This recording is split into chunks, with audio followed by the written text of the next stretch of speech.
Olá, sejam bem-vindos ao podcast Bem Me Quero. Eu sou a Liliana, diretora técnica da Clínica Bistudo, e comigo está a Joana Paes, a psicóloga clínica da nossa equipa. E hoje trazemos mais um episódio da primeira série deste podcast, Parentalidade às Claras. Um espaço de conversas honestas sobre viver e cuidar a parentalidade.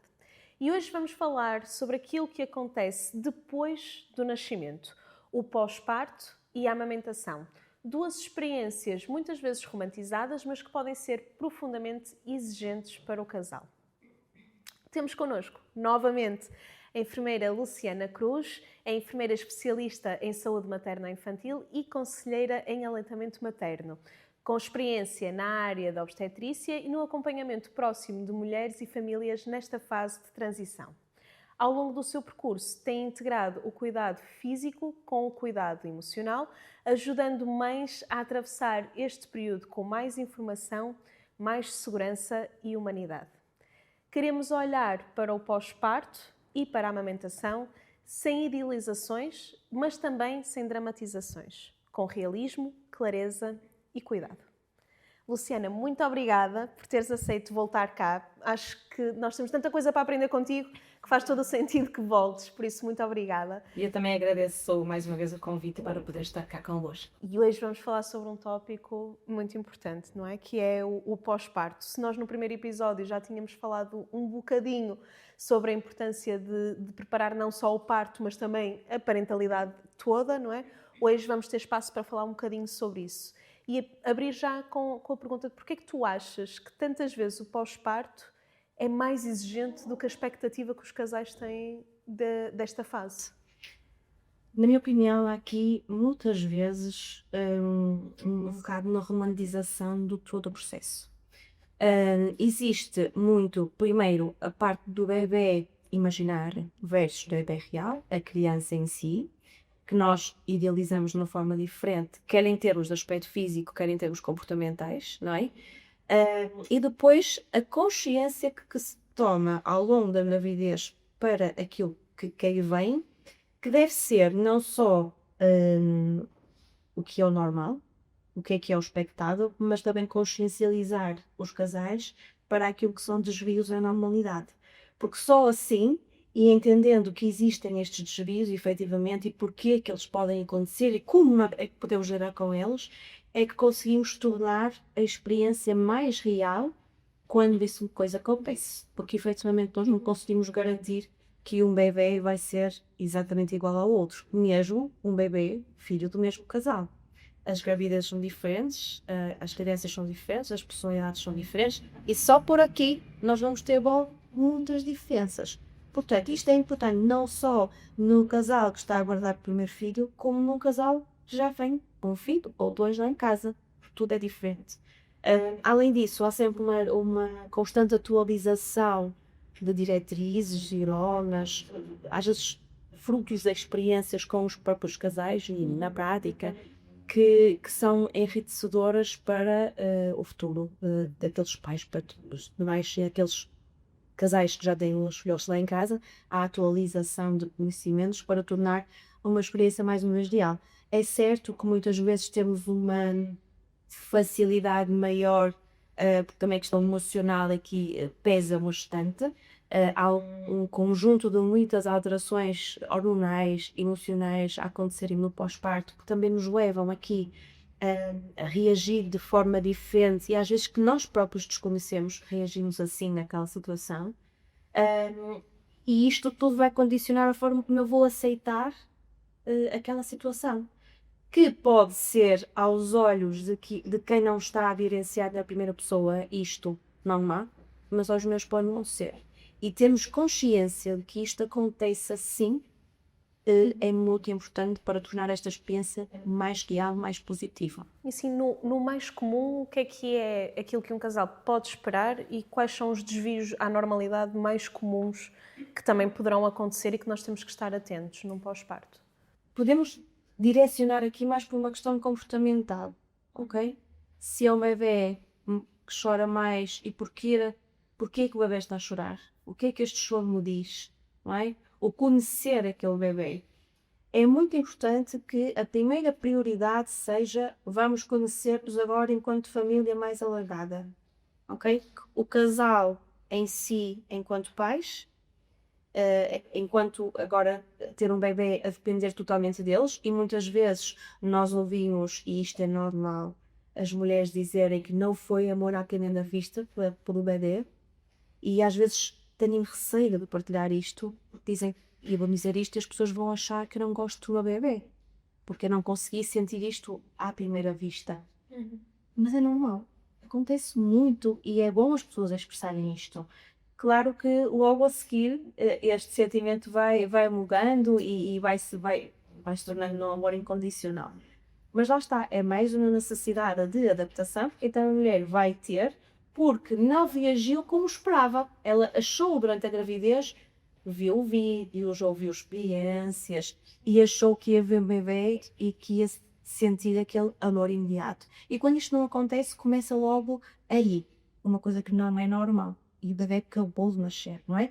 Depois, perceber o que é que ele está a te vir, porquê que chora. Será que chora só porque tem fome? Será que chora que está desconfortável? Como é que eu vou lidar com uma coisa que eu acho que é o maior desafio? A privação de sono, o ajustar a rotina de 24 horas a 100%. Quer enquanto mulher, mãe, quer enquanto casal. Esta cooperação, como é que nós nos vamos organizar os dois para conseguirmos ajudá-los numa primeira fase no hospital e depois vem o desafio seguinte, quando eu chego a casa e vou utilizar o quartinho, vou utilizar a banheira, vou utilizar multifraldas naquele sítio que eu idealizei e que se calhar passado uma semana aquilo que eu planeei daquela forma já não está a ser adequado àquilo que eu necessito e portanto parecem coisas muito simples, mas tudo junto, associar estas alterações hormonais, estas mudanças todas, é muita coisa. Portanto, eu acho que a prioridade aqui deve ser, de facto, o casal, a família, conhecer-se, adaptar-se e só depois vir tudo o resto. Ou seja, vir com este conhecimento quase como uma base de ok, isto pode acontecer assim, eu tenho esta base de conhecimento, vou utilizar o muda-fraldas aqui, vou pôr as fraldinhas ao lado e vou pôr todo o setup que eu acho que é, mas com a flexibilidade de depois de modificar aqui alguma coisa. Eu acho que também é interessante para quem está a ouvir e que ainda não está no pós-parto, ou seja, quem ainda está grávido, falarmos um bocadinho sobre as vocalizações do choro, não é? Porque diferentes tipos, pelo que eu percebi, porque ainda estamos a aprender, mas pelo que eu percebi, diferentes vocalizações podem indicar diferentes necessidades do bebê, não é? Consegues explicar-nos um bocadinho? Portanto, o choro pode ter diversos padrões e diversos tons, digamos assim. O som do choro é diferente. Numa primeira fase em que nós não conhecemos essa percepção do bebê, porque a barriga não chorou nunca, não é? Nós não sabemos o que é que isto nos quer dizer. Nós podemos ter um choque associado a uma necessidade de colo, a uma necessidade de contacto, porque há aqueles bebés que têm uma necessidade incrível de contacto e que têm mesmo de estar muito junto aos pais.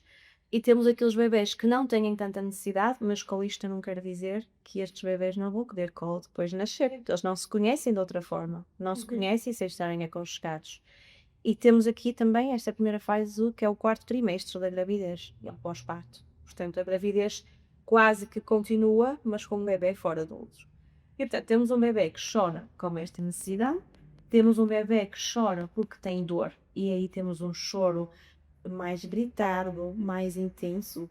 Temos um choro que indica fome, e aqui também temos diferenças nos bebés. Temos aqueles bebés que dão o alerta que estão a ficar com fome e que querem comer. Temos aquele, e vão dizendo aos pais, eles estão mandando atenção, estou aqui, está a esperar a minha hora, não é? E os pais têm então de se ir preparando, de alimentar o bebê.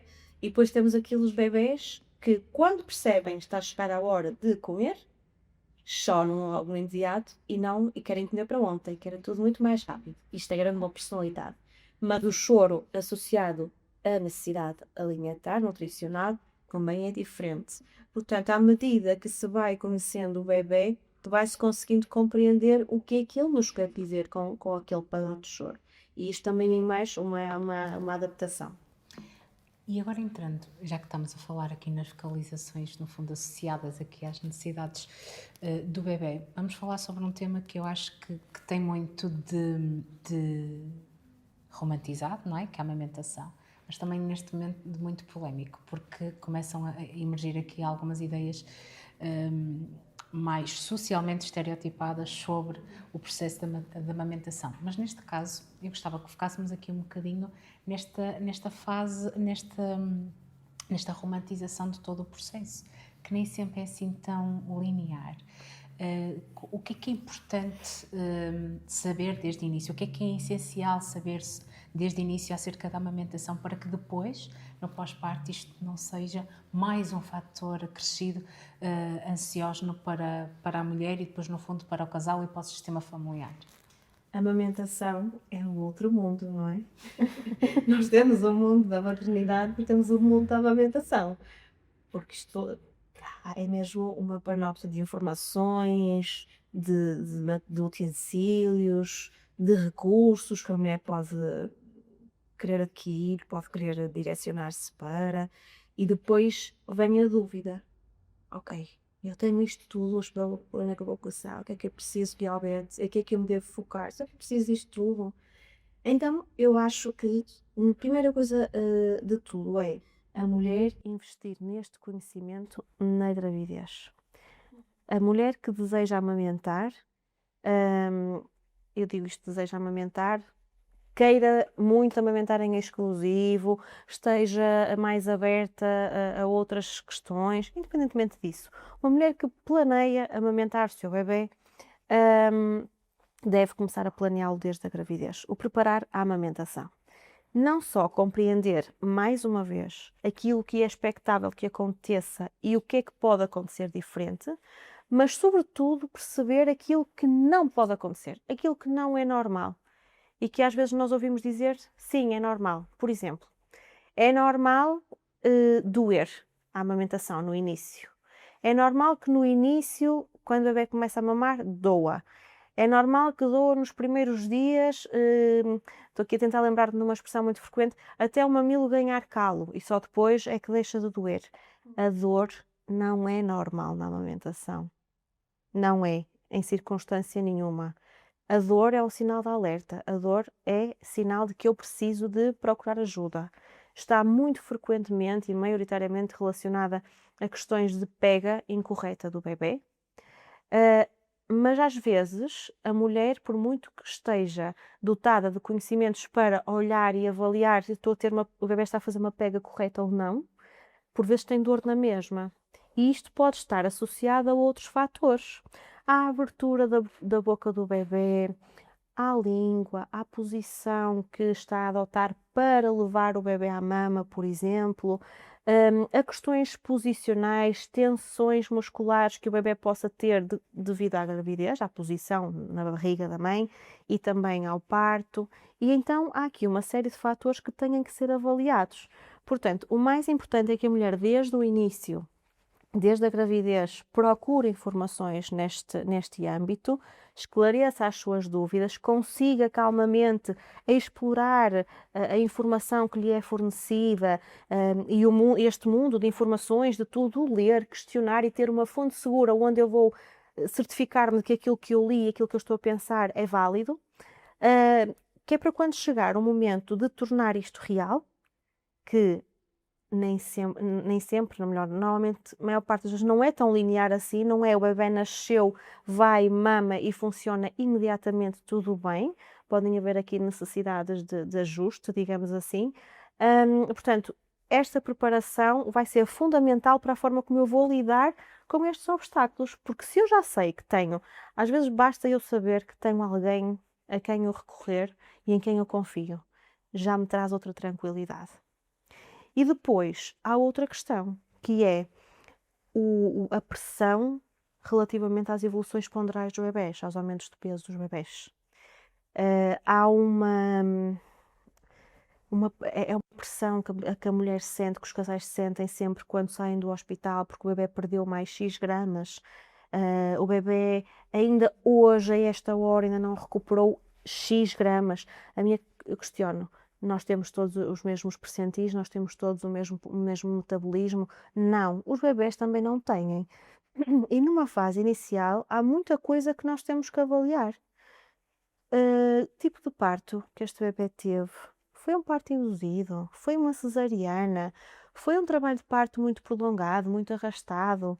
Este bebé teve a oportunidade de fazer contacto pela pele, iniciar a amamentação na primeira hora de vida. Existem mesmo muitos fatores que têm que ser avaliados antes de nós podermos afirmar e colocar esta insegurança no casal de o seu bebé não está a aumentar de peso. Estamos a falhar. Nós não podemos pôr as coisas desta forma. Temos mesmo que analisar tudo muito direitinho. E eu acho que este é o maior desafio para o casal, porque se coloca em questão. Tem receio de falhar. E muitas vezes também porque estes pesos são monitorizados com uma frequência grande, não Muito é? Ou grande. seja, é demasiado grande. Muito Portanto, grande. é difícil conseguirmos perceber uma evolução se todos os dias ou se dia sim, dia não, vou pesar o bebé, não é? Criar Claro. mais expectativa e muitas vezes criar aquela noção que eu sei que é um mito, mas também quero que quem esteja a ouvir o saiba, não é? De o leite é fraco ou o leite não é suficiente, este tipo de coisas que muitas vezes as mães ouvem na amamentação, que não são fáceis de ouvir, porque estamos numa fase muito sensível e, quer dizer, ninguém quer ouvir o teu leite é fraco ou não está a conseguir só com o leite, e se calhar não é esse o fator principal, não é? Isso não existe. Não existe leite fraco, não existe mulher sem leite, nem existe leite que não nutre suficientemente o bebé. Nós temos é que explicar a estes casais como é que eles devem avaliar e como é que eles devem estar seguros de se este bebé ingeriu leite suficiente ou se já está com uma mamada nutricionalmente completa. E então nós temos que entrar aqui por avaliação de sucção nutritiva e não nutritiva, ambas válidas, ambas presentes durante uma mamada, ok? O bebê não faz apenas sucção nutritiva durante o tempo em que está a mamar. É normal, faz parte, é bom, o bebê está a ingerir leite na mesma, mas a mãe consegue identificar, porque infelizmente, ou felizmente às vezes, nós não conseguimos, a mama não é transparente e não tem nenhuma régua, nós não conseguimos ter noção da quantidade de leite que o bebê está a ingerir. Então nós temos que ter dados, nós temos que ter formas de avaliar isto. Se eu avalio um bebê que tem uma pega correta, dá-me todos os sinais de que está nutrido, está alimentado, a reação do bebê no final da mamada é uma expressão de saciedade, de tranquilidade, de relaxamento. É um bebê que evacua e urina muito bem, está tudo bem, mas é um bebê na mesma agitado, está sempre com necessidade, está sempre a chorar, está sempre com necessidade de estar junto à mãe ou junto ao pai. O bebê não chora nem se queixa só porque ele tem fome, ok? Se calhar existe aqui a necessidade de avaliarmos outras questões. E também, se este bebê, porventura, tem necessidade de fazer uma suplementação, quero só mesmo salientar que suplementar um bebê não é sinónimo de ter que inserir um leite de fórmula no imediato. Existem outras formas de o fazer.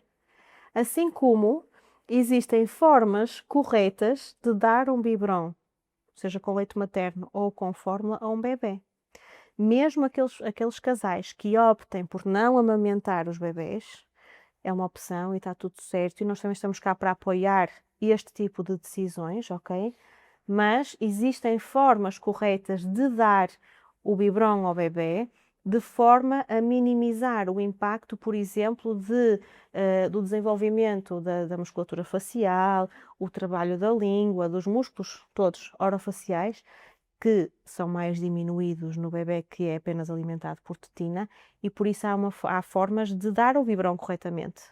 Não é algo também assim tão linear. Portanto, por isso é que eu digo que isto é um mundo, não é?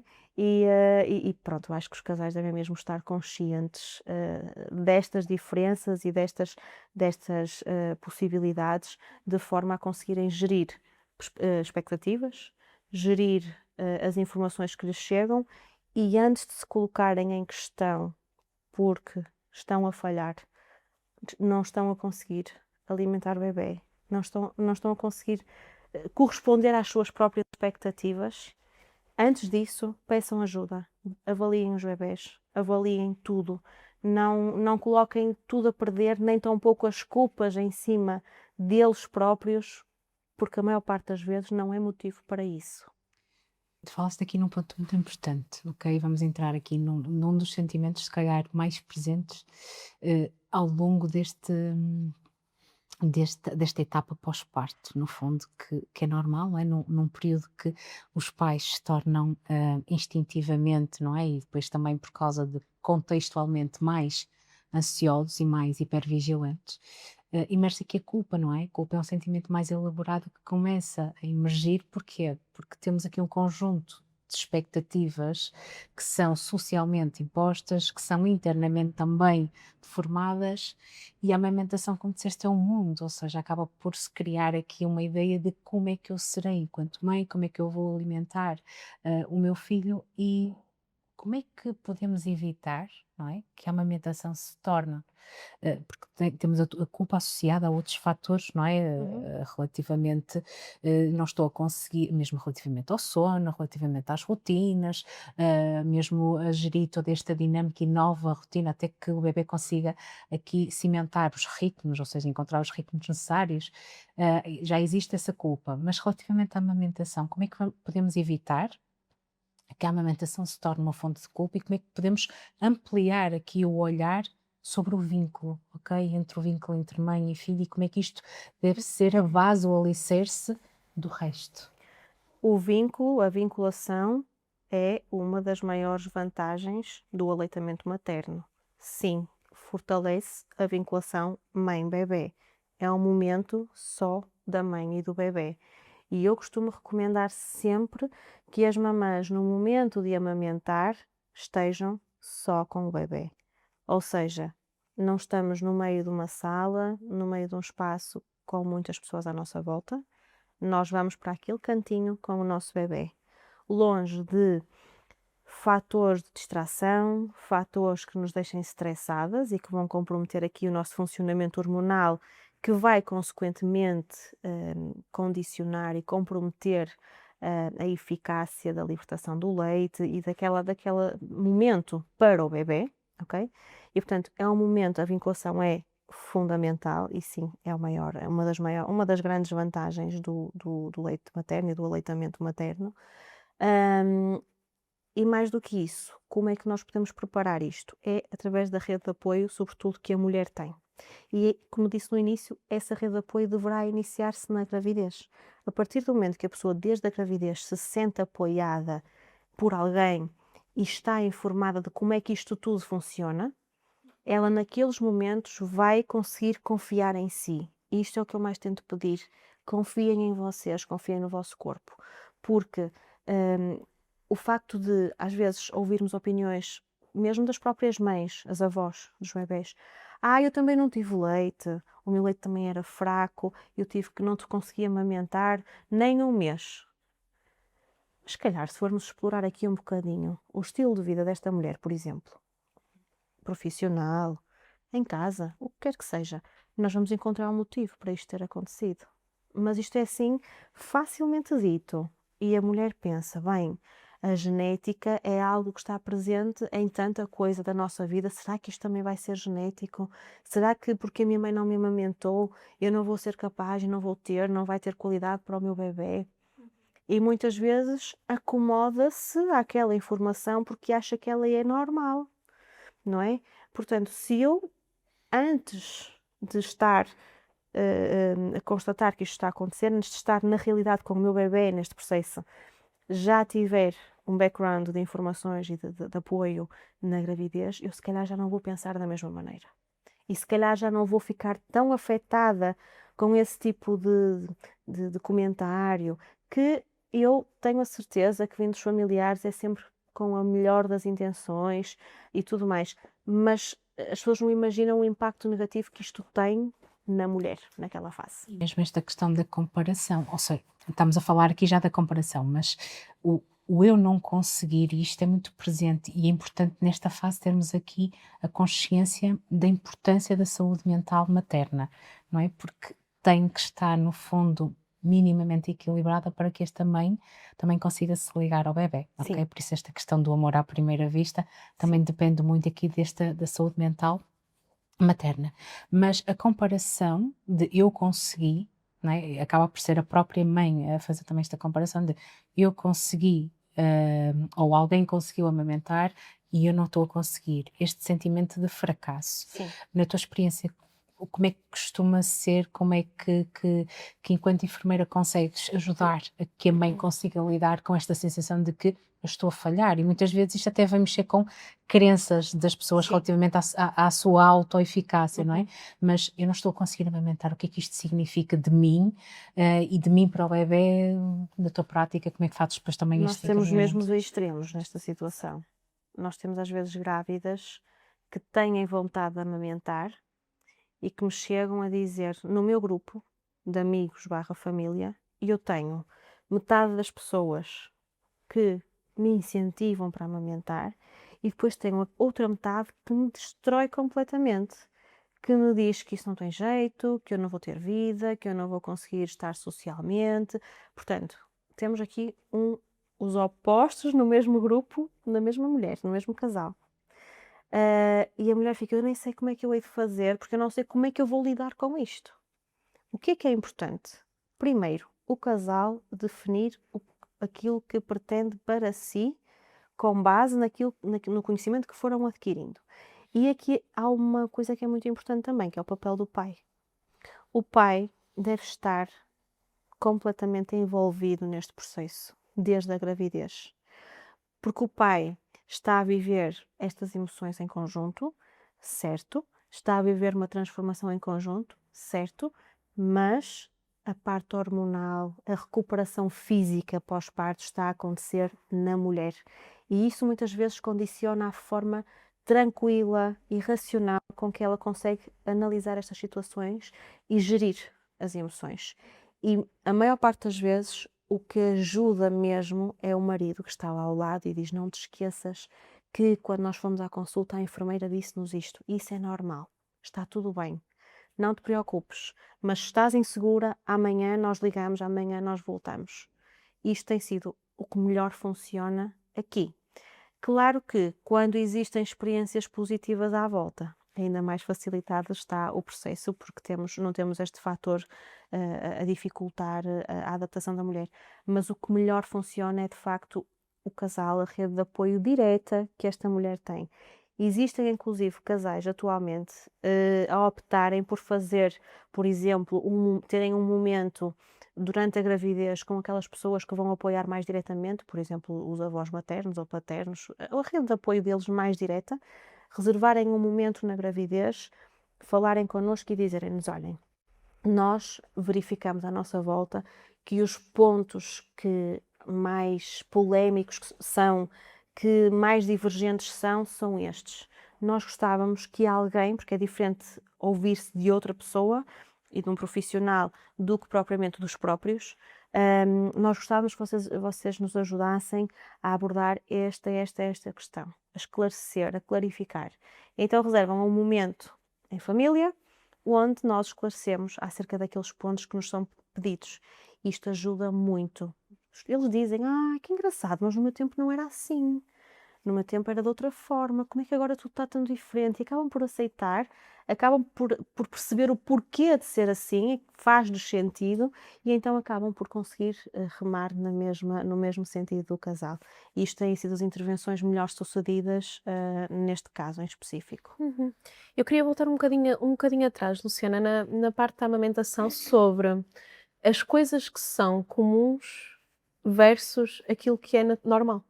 Porque às vezes há coisas que são muito comuns de acontecerem, mas que não são normais. Por exemplo, a questão da dor, que tinhas falado há bocadinho, não é? Que não é suposto sentir dor a amamentar. E eu acho que há muito a ideia de que é tão comum sentir dor que é normal. E disseste que não. Então, estava aqui a pensar noutras coisas que se calhar eu ouço como sendo comuns e que não sei se são normais e expectáveis, não é? Por exemplo, a fissura no mamilo. a mastite, isto são alterações mamárias normais ou são só alterações mamárias muito comuns quando tu amamentas?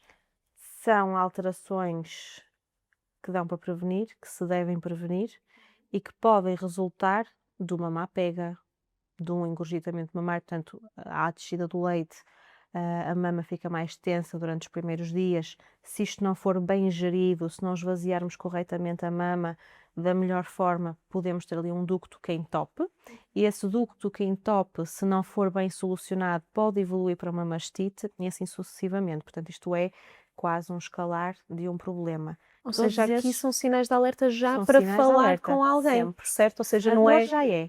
Pronto, pois lá está. Ou seja, Logo. eu tenho uma fissura. Não vou ligar já à Luciana porque também é uma fissura normal. É Não é normal ou é normal. motivo de Não é ligar? normal. É motivo É. de É. ligar. Primeiro perceber porque é que essa fissura aconteceu. Uhum. O que é que aconteceu? Será que o bebê pegou mal na mama? Será que houve ali outro fator? Será que a mãe estava a amamentar e até adormeceu ali um bocadito e descuidou a pega e ficou com o mamilo mais frágil? Agora é o será. Não sabemos, sem ver, não é? Não é normal e, portanto, é um sinal de procurar ajuda, porque uma fissura é uma ferida, é uma porta aberta para a entrada de micro-organismos. Através de uma fissura, nós também podemos gerar uma mastite. Nós podemos ter um micro-organismo que entra pela fissura e que se aloja algures numa glândula mamária e que vai desencadear lá uma infecção. É outra forma de nós termos uma mastite. Logo, se nós não tratarmos a simples fissura, a normal fissura, possam considerar assim, nós podemos ter um quadro mais grave potenciado por ela. Sim, e às vezes não é o exagerar, não é? Porque, por exemplo, imagina, se calhar haverá uma coisa muito simples, não é qualquer coisa ligar à equipa médica. É, por exemplo, se calhar eu tenho uma fissura, mas poderá haver qualquer coisa mais simples que eu possa modificar, por exemplo, de secar o mamilo ou de supostamente pôr um bocadinho de leite, mas poderá haver aqui alguma técnica que tu consigas ajudar mais simples e que não seja uma questão O leite deve ser sempre aplicado no mamilo, sempre. É o melhor hidratante, o melhor protetor, tudo. Quando nós falamos em recursos relacionados com a amamentação, eu normalmente digo sempre, não precisam de comprar praticamente nada. E digo só uma outra coisa relacionada com o armazenamento do leite, por exemplo, que acho que é importante. Os coletores de leite materno, por exemplo, são incríveis, são uma ajuda enorme às mulheres e são aquilo que elas usam logo desde o início, ao invés da bomba, exceto que seja uma senhora que não tenha a possibilidade de colocar o bebê logo à mama, porque tem um internamento na neonatologia, alguma coisa, e que necessite de a utilizar. Nós temos o coletor de leite materno, por exemplo, que não necessitam de estar nem a segurar a bomba, a despender de mais tempo e de mais energia, mas que usam em simultâneo com o bebê a mamar. É muito útil, muito prático e é algo que eu acho que deve sempre fazer parte das malas da maternidade. Fora isso, eu digo sempre para não comprarem nada, porque os bebés são todos tão diferentes e aquilo que um bebé necessita, o outro pode não necessitar. Nós primeiro temos que dar-lhe a oportunidade de mamar, de adaptar-se à maminha da mãe, observarmos e depois, se for necessário e o que for necessário em cada caso em particular, nós depois recomendamos. Portanto, não é aqui o importante esta aquisição. O leite materno deve ser sempre aplicado no mamilo após o bebê mamar. Hidrata, previne maceração, previne uma série de coisas e é fundamental depois do bebê mamar aplicar, a mamãe aplicar o leitinho no mamilo. Sim. E agora também, ainda voltando, porque depois fiquei aqui com muitas questões que acho que são interessantes. Para um casal que nos esteja a ouvir e que não está a pensar em amamentar, e nós há bocadinho estávamos a falar muito sobre a amamentação ser um processo de vínculo, não é? Como é que um casal que opte, ok, nós enquanto casal achamos que para nós o que faz mais sentido e nós não queremos amamentar, de que forma é que esse casal pode estabelecer também vínculo com o bebé? Que outras formas? Tudo igual ao casal que amamenta, só não nutre o bebê pelo seio materno. Contacto pela pele, muito colinho, tudo igual. Menos levar o bebê à mama, mas tudo o resto é igual. E aproveito só para fazer aqui um parêntese, que eu acho que há uma ideia um bocado errada quanto à amamentação na primeira hora de vida. A amamentação na primeira hora de vida não é quando o bebê começa a sugar. Não significa bebê começa a mamar. A amamentação na primeira hora de vida inicia-se com o contacto pele a pele logo após o nascimento. Nós aí já conseguimos considerar que o bebê está a iniciar a amamentação na primeira hora de vida, até porque ele precisa do seu tempo para estar preparado e mostrar que está preparado para começar a mamar. E isso nós só conseguimos através do contacto pele a pele e do proporcionarmos estas condições para o bebê e para a mãe. Portanto, os casais também que não querem amamentar, só para concluir o que estávamos a falar, podem fazer contacto pele a pele na mesma e tudo aquilo que os restantes casais fazem. Só não alimentam o bebê pela mama. Nem têm que deixar de fazer contacto pele a pele só porque não querem amamentar. É válido na mesma, é muito bom e vai não só criar a vínculo, como também ajudar em desconfortos do bebê, cólicas, etc. O contacto pela pele é muito importante. Muito bem, e então neste momento caminhamos para o final do episódio e eu queria, não é, fazer-te a pergunta que é o que é que nós não nos podemos esquecer quando falamos de pós-parto e amamentação? Confiarmos em nós próprios, acreditarmos que somos capazes, que estarmos conscientes que fizemos aquilo que dependia de nós para tudo correr bem e a partir do momento que nós fizemos isso, nós não estamos a falhar com nada e devemos mesmo confiar no processo, porque ele é natural e acontece e é possível e não devem mesmo colocar-se em questão em momento nenhum. Confiar. E às vezes esta racionalização interfere um bocadinho nos nossos instintos muito Sim. naturais de cuidar do bebé, por Sim. isso também deixar-nos às vezes ouvir o nosso corpo e ouvir os nossos próprios instintos no pós-parto. Sem não é? dúvida, sem dúvida. Luciana, muito obrigada. Obrigada Novamente. Luciana, é sempre um gosto. Obrigada, igualmente. Obrigada.